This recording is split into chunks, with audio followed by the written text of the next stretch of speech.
Welcome back to the Marvel Movie Minute, a daily podcast in which we assemble to explore the films of the Marvel Cinematic Universe, 1 minute at a time.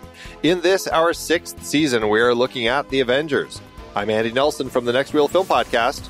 And I'm Pete Wright. Thanks for joining us for our continuing conversation on the Patricia Witcher vehicle, the Avengers. That's right. Today we're talking about minute 137, which begins with second unit director John Mahaffie and ends with tech viz artist Nick Nicholson. Oh. Back on the show, we have Tommy Metz III. Hello, Tommy. Hey! I don't know who that guy is. Thank you for having me back. How was 136? It was big. It was a very Thanos-y. Very Thanos-y, Big time. yes. Very Thanos. Yes. Good. Okay. First question for you two. Thoughts on Soundgarden? Are you Soundgarden fans? No. I don't like that whole kind of, I don't know what you would call that sound. What would you call that sound? I'll make this an actual question. That type of music, that like, it's that like guitar overdrive metal kind of sound. I don't know much of Soundgarden. I don't listen to Soundgarden. Occasionally there's like a guitar playing instructional video either by or about somebody in Soundgarden, and it's fun. But no, I don't care for the song. I think it's weirdly, I don't know, how does it get into this movie? Yeah.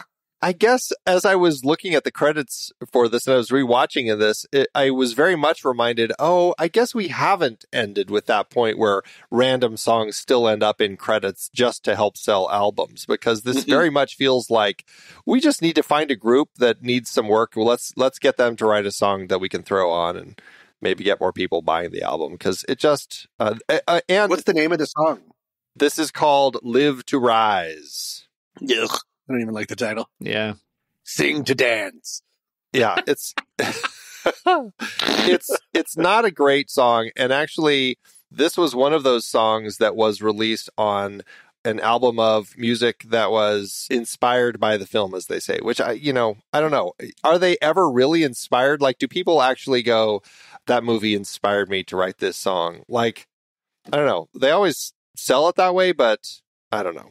But it's always just about like, don't let them defeat us. Like, it's very broad and it could be about anything. And yeah. Yeah, I mean, this is the lineup of artists that showed up on the album. Soundgarden, Shine Down, Rise Against, Papa Roach, Black Veil Brides, Wayland, Red Light King, Bush, Evanescence, Pusher Jones, Buck Cherry, Five Finger Death Punch, and Bomb. Wow. So I've heard of most of those bands, and you have? Yeah, I have. But I mean, I don't really listen to them, but they sound like the same list of bands on a lot of inspired by soundtracks. Like there is a podcast buried in here about the mystery of who produces these inspired by albums that I would listen to. 8-part investigative kind of a thing. By Dave Holmes. And yeah, it's like, this is, I just feel like this is the sort of deal that their agents, like these bands' agents, are pushing to get them onto these albums, because it's just going to help get their name out there more. But it just, I don't know, when you actually are listening to it, I'm like, I don't know, Red Light King? It feels very just lawyers talking to agents. No one in Marvel's like, we got Papa Roach! Ooh, Five Finger Death Punch! Right, exactly.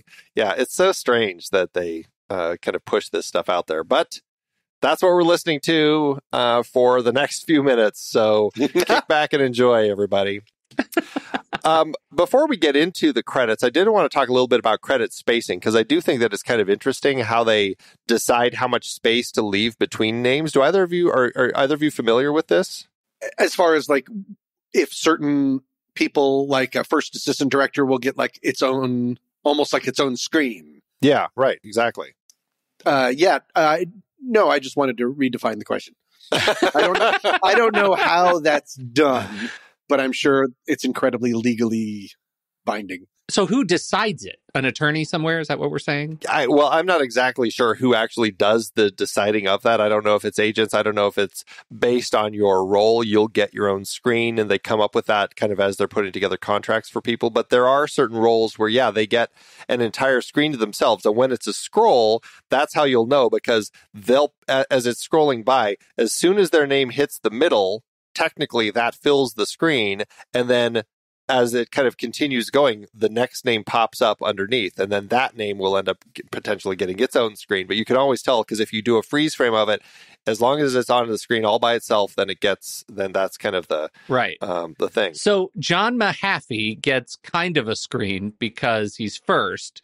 Then we get this list of people who have, like, I don't know, 5 or 6 lines between them. So John Mahaffie ends up sharing it with Leanne Stonebreaker and Patricia Witcher. How like, they just have a third of a screen, like, worth of credit? Like, yeah, and so a third of weight? The first 5 names here each get about a third of the screen. Yeah. And so I'm not exactly sure how they're determining who gets what and what sort of contract negotiations. I'm sure it all boils down to how well you negotiate your contract to get all of this. But each of them get a third of the screen. And then the 8 people after that get 1/10 of the screen. And then from there, it kind of boils down to kind of just people, then it's kind of the regular credits. But I always think that's interesting to look at, like, is that a deal that person got because they had to take a pay cut and they said, look, we need you to take a pay cut on this, but we'll give you your own screen at the end. I mean, who knows? There are all sorts of these sorts of negotiations on the back end to come up with this stuff. I know it's not appropriate for this conversation or apropos to this conversation, but when we were doing it for 30 Nights of Sex to Save Your Marriage, the film that I directed, it was just me in the post room and watching him just type it up. Like, there was no one. It was interesting that there was so much talk about the beginning credits, no talk about the ending credits. Yeah, interesting. What did you end up doing? Like, did you have, like, a schema? It was... Yeah, I just copied other credits. Okay. Yeah, like, I watched 2 different movies and saw the order that they put stuff in and just wrote it all out for our post guy who just typed it up in front of me. It was very non-ceremonial. Cool. Yeah. No, it was very just like, and I was like, this is taking too long. And he was like, okay. Like, you want to go get a burger? Like, he was taking too long. Like, I was just like, can you go faster? He's like, how about now? And I was like, we're done. And when I was, because when I was working at John Woo's company, I'm in all the credits of all of his films because I was a part of Lion Rock. And you just submit it to the studio. Yeah. There's no talking for us. We just submit it to the studio and then, yeah. Well, and that's the interesting part, because there are some typos in the credits. And again, it's the people who end up putting it together. They have to go through all the different things, reading people's handwriting, trying to decipher how you want your name credited. Like, anytime you've had to work on a film and you fill that out, like, how do you want your name credited? And I don't know, there's some legalese in there. Like, we'll try to make sure we get it to look just like this. But oftentimes that's why you'll end up with some typos and things like that. And then there are people like, I just don't understand how things like this happen. I get it when it's bit parts, but in our list of the people, the 1/10 screens, our 4th person on that list, associate producer David J. Grant, isn't credited on IMDb. As an associate producer, how does that happen? Or did he pull himself off of it? Like, I don't know exactly how that happens, but this is a person who was associate producer on Thor, associate producer on Thor: The Dark World, co-producer on Guardians of the Galaxy, Ant-Man, Doctor Strange, Guardians of the Galaxy 2, Thor: Ragnarok, Black Panther, Captain Marvel, Shang-Chi, What If the TV show, Thor: Love and Thunder, Black Panther: Wakanda Forever, like, is still co-producer on a lot of these projects, all the way up to Guardians of the Galaxy 3 this year. Yet, for the Avengers, his credit did not make it onto IMDb. That's fascinating. Yeah, isn't that peculiar? Yeah. I wish I knew if there was a story, because you can, try to get your credits removed if you don't think that it was appropriately credited. But in this case, usually they have those people who will, like, verify, like, if it's in the credits, it will show up here. And I find that peculiar. But this is one of several that we'll be talking about this week. Did you, you mentioned typos. Are there any notable typos in here? Like, is it Tom Hiddleston or something like that? I've got a typo coming up, maybe a typo. I have a big mystery in minute 138. Ooh. Yes. So, Spoiler alert. Nice Get ready plug. for that. Yep. Okay. Exactly. Yeah. This is, this set of credits, it's kind of the top level people, a lot of our, not quite above the line, but certainly people who are the upper echelons of everything. We're starting with our 2nd unit director, going through all the UPMs, first AD, a lot of the supervisorial roles, the producer roles, and then we get into the cast, stunts, all the way into the core team of visual effects. That's largely what we're looking at in this minute. And what we decided that we thought would be interesting to do is we'd each pick a name and just talk about that particular person a little bit from this minute. So, who would like to start? Mine's the worst. Oh. I mean, not the worst. No, not the worst. I picked Robert Downey Jr. And we're like, Pete. I'll tell you why. I just want to tell you my strategy, because some of the people that I picked, and we've talked about this, isn't a lot in terms of their bio, but I wanted the excuse to talk about what they do on the film with you guys who know better than me what they do on the films. And so I started with a producer, second unit director, or assistant director, and in this for this film, he was second unit or assistant director, or is interesting to me, and that I want to follow up on. Lars P. Winther. Lars P. Winther. Now, Lars was born on August 30th, 1969 in L.A. He's an Angelino by birthright. I think that means he owns a part of L.A. I don't know if that's, you guys can figure that out. Yeah. And he's one of those guys, and I know there are a lot of these that go back and forth, but he's one of those guys who has spent a lot of time on Marvel stuff, all the way back to, I think Iron Man 3 was the first thing that he did in 2013, and he was associate producer there. He's been associate producer on the one-shots, associate producer on Winter Soldier, on Ant-Man, on Captain America Civil War, and Guardians of the Galaxy Volume 2, Ant-Man and the Wasp. He was co-producer, Captain Marvel co-producer, and then DC. He moves over to the Suicide co-producer, Peacemaker, the TV series producer, Guardians of the Galaxy Holiday Special, and Guardians of the Galaxy Volume 3. So he feels very much to me like a James Gunn associate, that he's just following around James Gunn. So he started at Marvel, met Gunn, and moved on to this other thing. So that is Lars Winther. And I wonder if you guys could tell me how you get a credit where you are an either-or. Second unit or assistant director. It says the word "or" in IMDb. In IMDb, it does. Well, in the credits, it lists him as first assistant director. That's interesting because so it's wrong in IMDb. I picked him when he was first assistant director, and I'm curious how that happens. Well, I'm scrubbing through because I'm going down because sometimes people end up doing multiple roles depending on different departments, and I'm wondering. I don't know. Did you notice his name pop up multiple times in the credits? Because I know sometimes that happens. Yeah, I scrubbed it and I didn't see it, but it's very small. So many names. And I did not spend time on it. A lot of names right in a row. Did you notice how close they are together? Mm-hmm. Well, I mean, it looks like first assistant director for a lot of his early stuff.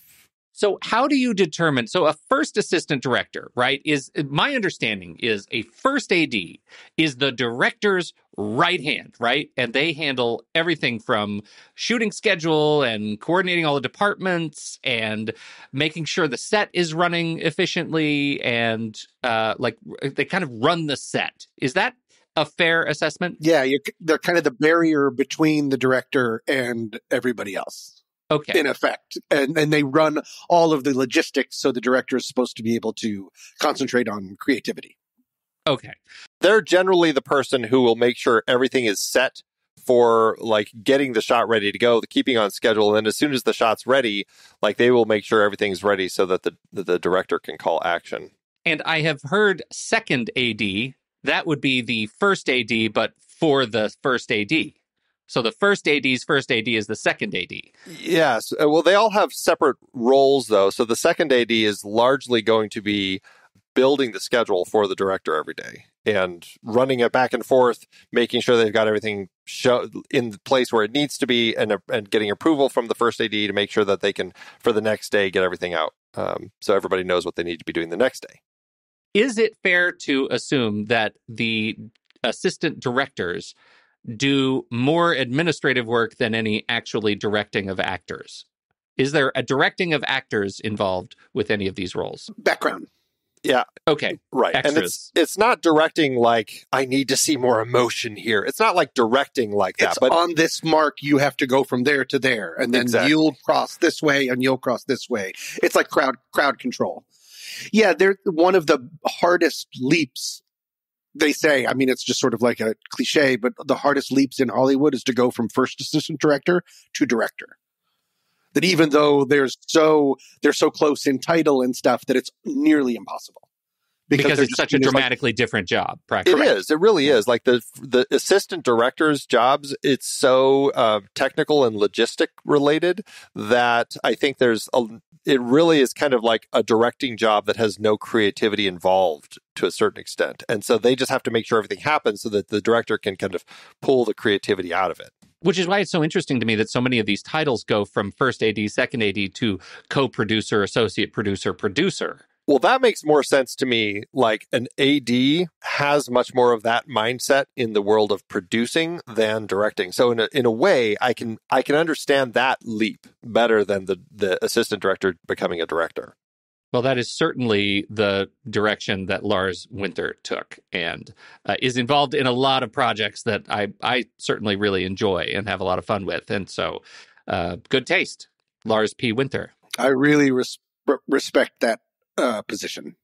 Yeah. It's really changed. It used to, like when I sort of started in Hollywood, it was really known as like a drill sergeant. Like sometimes they were like the biggest bully or like the bad guy. They were the bad person so the director could be seen in a good light. That has really shifted over the years in that there's just no reason to be screaming at everyone. And it's become a much more calm, not calm, but like nice position. It became very out of fashion to go around screaming at everybody. But it even happened, one of my first short films, Adam and Evelyn, the one where I met friend of the show, Mandy Kaplan. We had a first AD there he was nice, but he was a yeller. And one of his big lines is if we were running on him, he goes, "Why are we not rolling? What is keeping us from rolling?" And then he'd point at me and go, "Any second now, he's going to yell action and we're going to start rolling whether you're ready or not." And I was always like, oh boy. And then and then first assistant director, you just don't really do that much. And when I've been like on sets for like really big movies or TV shows and stuff like this, it's just a calmer. They definitely make it harder to work when you have that sort of AD, which I think it's a good thing that there's been kind of a shift away from that. But yeah, I mean, I think being on that sort of set, it just makes it hard, and it's. It takes kind of some of the fun away. And it's hard. Also, I mean, the director also can be really pushing the AD to get stuff done. Like, I mean, I've kind of worked in both situations where sometimes the director is like pushing the AD. Why is this not ready? Why are we not here? And the AD is like scrambling, trying to keep up with the director who's like pushing for stuff and constantly changing stuff. And the AD has to kind of match that. And if it's a director who is changing things like, oh, what if we do this over here? And then suddenly the AD's like, we got to get that person out of wardrobe now because they want him on set. It's like, it can be a real difficult challenge when you have a director who doesn't really kind of understand that there's a lot of stuff going on behind the scenes just to make these things happen. One small shift, you can change the world. Like what we say, like that's what you say on set is like, this is the world. This is the direction that we're facing and stuff. And just shifting it a teeny bit sends every position into hysterics. Yeah. Good name, pick Pete. All right. Who's next? I'll go. I have a actor. I have a cast person. The name is Damien Poitier, which I enjoy the name a lot. He plays Man Number One. And that was such an illustrious title. I wanted to look it up. He's an African-American actor who has over 75 acting and stunt credits to his name, including he does a lot of numbered roles. He's Hero Merc Number 1 in Captain America Civil War, Henchman Number 6 in The Hangover 3. He plays his own name, Poitier, in a movie that I just watched, Jarhead. Oh. And he is mostly known for one thing, and that's Man Number One. Do you guys have a guess who Man Number One might be? Well, we do because we just talked about it in our last minute. Oh, no! You totally did. And I thought I was so clever. Right. He is the cameo as Thanos at the very end of the first Avengers film before he was actually fully replaced by Josh Brolin in Guardians of the Galaxy. So, yeah, he was the original Thanos when you just sort of see parts of him. OG. Yeah. OG. Yeah. Such an and I looked him up. He, quote, is unsure if he is related to Sidney Poitier, but knows that their ancestors hail from the same island. I found that on the internet. All right. Very interesting. Well, I was really excited about that, and then I forgot about 1 minute 136, so never mind. It's okay, but I'm thrilled that we got to talk about him a little more, because as somebody who does kind of pop up in these bit parts, it's just nice to again, praise the work they do, because a lot of times it's especially in a film like this where you're completely CG'd over, nobody really knows that was this person, So right, awesome. All right, Andy, who you got?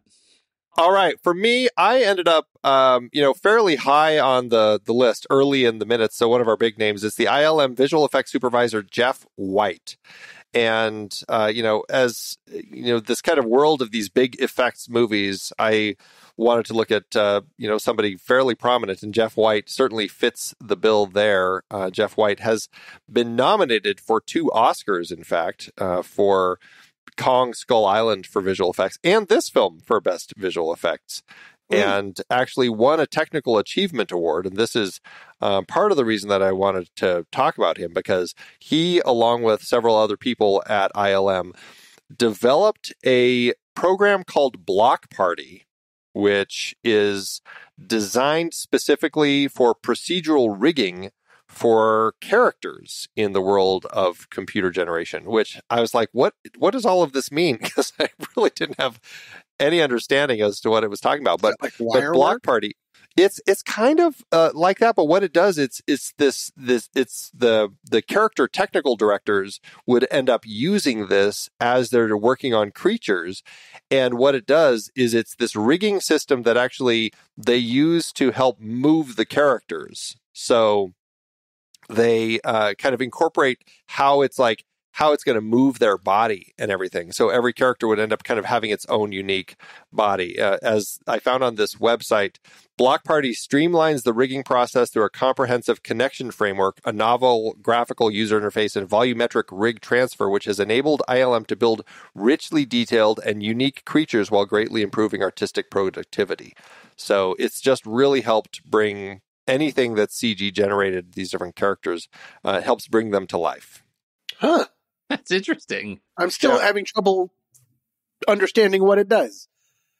Not that you haven't done a wonderful job. I don't have a full understanding either. I have been trying really hard as I read through all of this. Sounds like a mix of like motion control or right, green screen. Okay, interesting. Not necessarily the green screen, but just like it's like the rigging system that they build into it so they can get the motion control and get the characters doing what they want them to do in an easier way. Because I remember in the past, like back in the early days when you would see like bloopers of like Shrek or something, and they have the character walk off screen, but only part of him walks off screen because his body parts weren't quite connected all the way or something, like that sort of weird thing.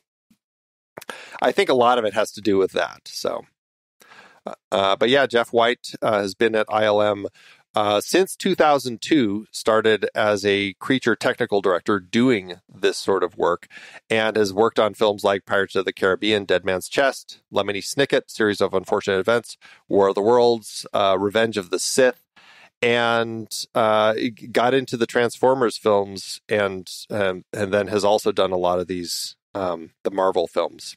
So, yeah. Cool. That's Jeff White. Thanks, Jeff.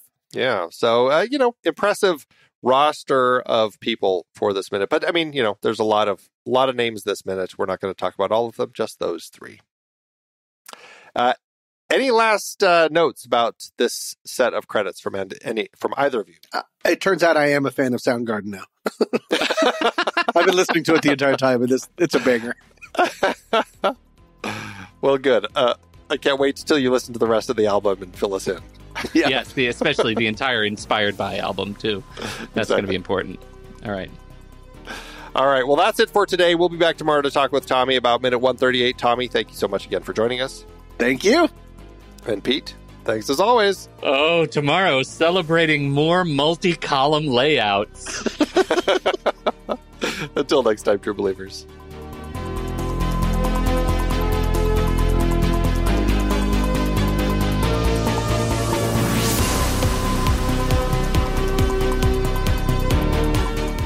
Marvel Movie Minute is a production of TruStory FM, engineering by Andy Nelson. This season's music is Message to the World by Anthony Vega, and this season's show art is by Winston Yabo. Find the show at TruStory.fm. If your podcast app allows ratings and reviews, please consider doing that for our show.